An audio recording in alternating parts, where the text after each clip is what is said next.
दोस्तों आज हम बात करने वाले हैं उत्तर प्रदेश का लेबर कार्ड कैसे आप ऑनलाइन आवेदन कर सकते हैं।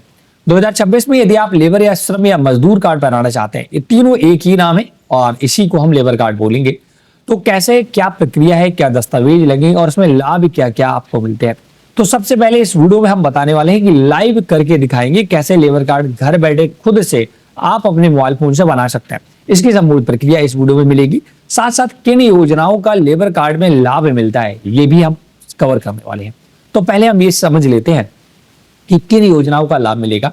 तो इसके तहत मैं डायरेक्ट आपको कंप्यूटर स्क्रीन पर ले चलना चाहूंगा, जिसमें वहां पर मैं लाभ भी आपको दिखा सकूं और ऑनलाइन आवेदन करने की प्रक्रिया भी। वीडियो थोड़ा सा लंबा होगा क्योंकि अगर मुझे केवल ऑनलाइन प्रक्रिया बतानी होती तो वीडियो छोटा हो जाता, बट यहाँ पर मैं सारी योजनाओं को डिस्क्राइब भी करूंगा कि अगर आपके पास लेबर कार्ड होगा तो आप इन योजनाओं का लाभ भी ले पाएंगे। कितना आपके लिए ये लेबर कार्ड या मजदूर कार्ड फायदेमंद होगा।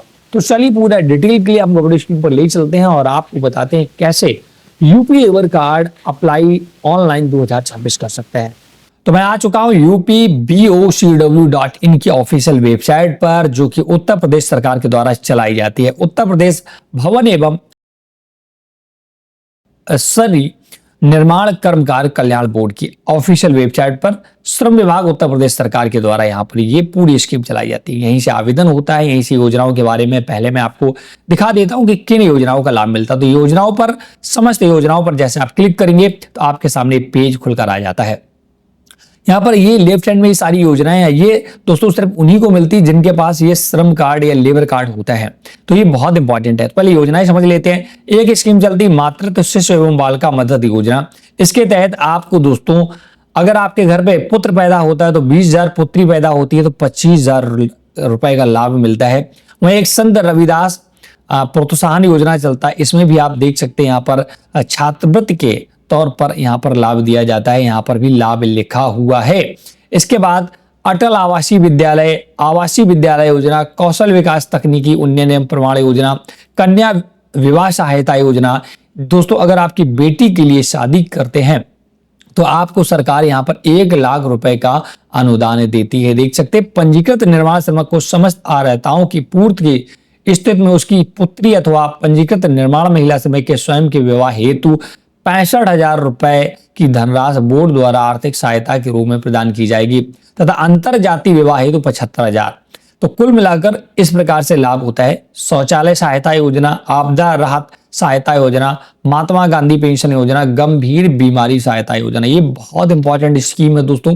देखिएगा, अगर कोई घर में आज भी बीमार हो जाता है ना, तो लोगों को खेत घर सब मकान वगैरह बेचना पड़ता है, क्योंकि अगर गंभीर बीमारी हो गई तो बहुत प्रॉब्लम होती है। और ये कार्ड अगर आपके पास है तो इससे आप लाभ भी उठा सकते हैं। गंभीर बीमारी का भी यहाँ पर सरकार ध्यान रखती है। बीमारी संबंधित अभिलेख वगैरह सब देने होते हैं और आप इसका एक कार्ड टाइप का बन जाता है। इसके बाद आप फ्री में इलाज करा सकते हैं। निर्माण कामगार एवं मृत्यु एवं दिव्यांग सहायता योजना और पंडित दीनदयाल उपाध्याय योजना, इन सभी योजनाओं का लाभ इस कार्ड में मिलता है। सबसे पहले योजनाओं के बारे में हमने समझ लिया। अब हम बात करेंगे कैसे इसके लिए आप ऑनलाइन आवेदन करेंगे। तो दोस्तों आवेदन करने के लिए यहाँ पर आना है और आप श्रमिक पंजीयन का नया लिंक का आवेदन दिखता है, इस पर आपको क्लिक करना है। आपको सबसे पहले अपना मंडल चुनना है कि आपका किस मंडल में आता है। तो यहाँ पर बहुत सारे मंडल है, जो भी वो सिलेक्ट करें। इसके बाद अपना जनपद सिलेक्ट करना होगा। श्रमिक का आधार कार्ड नंबर डाल करके सर्च करना है। आपके मोबाइल पर ओटीपी भेजा जाएगा और इसे ओके करके ओटीपी डालना है। कैप्चा डालना है, प्रमाणित करें पर क्लिक कर देना है। आपके आधार की सारी डिटेल आ जाएगी, जैसे कि आपका श्रमिक का आधार कार्ड नंबर, अगर आपका राशन कार्ड बना होगा तो फैमिली आईडी आ जाएगी, आपका नाम हिंदी इंग्लिश में, पिता का नाम हिंदी इंग्लिश में, माता का नाम यहाँ पर आपको इंग्लिश और हिंदी में डालना होगा। इसके बाद कार्य आपको चुनना है कि आप किस प्रकार का कार्य करते हैं। वेल्डिंग का कार्य, बढ़ई का काम, कुआं खोदना, ये बहुत सारे काम है। जो भी आप काम करते हो वो काम आपको सिलेक्ट करना। आपका लिंग, जन्म तिथि, ये दोनों यहाँ पर दिखेगा। और इसके बाद वैवाहिक स्थिति, अगर वैवाहिक है, विधवा है, जो भी है वो आपको सिलेक्ट करना है। और इसके बाद आपको अपनी आयु और वर्ग चुनना है। आप पिछड़े वर्ग से हैं, अनुसूचित जनजाति से हैं, किससे हैं। और ईमेल आईडी देना चाहते हैं दे दे। मोबाइल नंबर देना मैंडेटरी है। शैक्षिक योग्यता, आप कितना पढ़े लिखे हैं वो सिलेक्ट करें। यदि श्रमिक मनरेगा में कार्यरत है तो टिक करें। अगर आप मनरेगा में भी काम करते हैं तो यहाँ पर टिक। अब आपको अपना एड्रेस डालना होगा। एड्रेस में जैसे कि आपका जनपद, आपका तहसील, आपका नगर निकाय है या विकास खंड है वो, और वार्ड संख्या वगैरह, ये भी पूरा डिटेल भरना है, मकान नंबर, मोहल्ला वगैरह। और अगर आपका ये वाला पता और आवेदक का स्थायी पता सेम है तो उस पर क्लिक कर देंगे तो दोनों पते एक से भर जाएंगे। अब दोस्तों आता है नेक्स्ट ऑप्शन, यदि आप विदेश में काम करने के लिए इच्छुक है तो हाँ करें, नहीं तो नो पर क्लिक कर दें। नॉमिनी का विवरण भी देना इंपॉर्टेंट है। क्या नॉमिनी भी यूपी BOCW में पंजीकृत है? तो अगर है तो यहाँ पर क्लिक करें। और अब नॉमिनी का डिटेल डालना है, जैसे कि इंग्लिश में नाम, हिंदी में नाम, और श्रमिक से उसका क्या संबंध है। श्रमिक के परिवार के सदस्यों का विवरण, आपके घर में कितने सदस्य हैं वो पूरा डिटेल यहाँ पर भरना होगा। जैसे कि आपका अगर मान लो पत्नी है तो सदस्य की पंजीयन संख्या अगर अवेलेबल है तो डालें, नहीं छोड़ दें। पत्नी का नाम और हिंदी में नाम, आधार संख्या डालना है। लिंग, जन्म तिथि, आयु, वर्ष और संबंध, शैक्षिक योग्यता चुन करके जोड़े पर क्लिक करेंगे। अब आपके और भी पुत्र हैं तो उनको भी बारी बारी इस डिटेल भर करके जोड़ लेना है, मतलब घर के सभी सदस्यों के नाम यहाँ ऐड कर देने हैं। अब दोस्तों बैंक का विवरण आएगा, आपको बैंक का विवरण यहाँ भरना होगा, जिसमें आपकी कोई भी सहायता होती है वो डायरेक्ट सरकार आपके पास भेज सके। इसके लिए खाता संख्या, IFSC कोड, बैंक का नाम, खाता का प्रकार चुनना होगा, IFSC कोड वगैरह डाल करके आगे बढ़ना होगा। नीचे आएंगे तो पहले दोस्तों घोषणा पत्र आपको अपलोड करना होता था, बट अब यहीं पर घोषणा पत्र आपको देना होगा।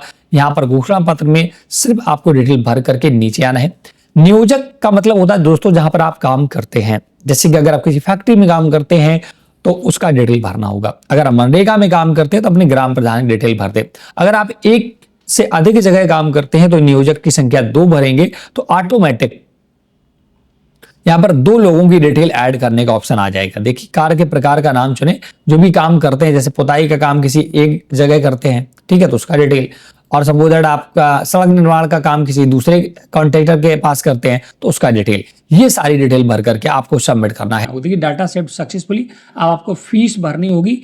1 वर्ष के लिए अगर आप पंजीयन करना चाहते हैं तो 20 रुपये, 2 के लिए 40 और 3 के लिए 60 रुपये देना होगा। इसका घोषणा करके चारों बॉक्स पर क्लिक मार देना, 5 पर, और फाइनल सेव बटन पर क्लिक करना है। देना दोस्तों इंपॉर्टेंट है। देखिएगा बोल रहा है आपका डाटा पूर्ण किया जा रहा है, क्या आप सब कुछ सही है। अगर उस गलत है तो आप एडिट कर सकते हैं, नहीं फाइनल आप सबमिट कर दें। फाइनल सबमिट करने के बाद देखिए आपका पंजीयन आवेदन नंबर आ जाएगा, आपका श्रमिक कार्ड नंबर आ चुका है। आप इसे स्क्रीनशॉट लेकर रख लें, ये बहुत इंपॉर्टेंट है, आप इसे नोट करके जरूर रख लें।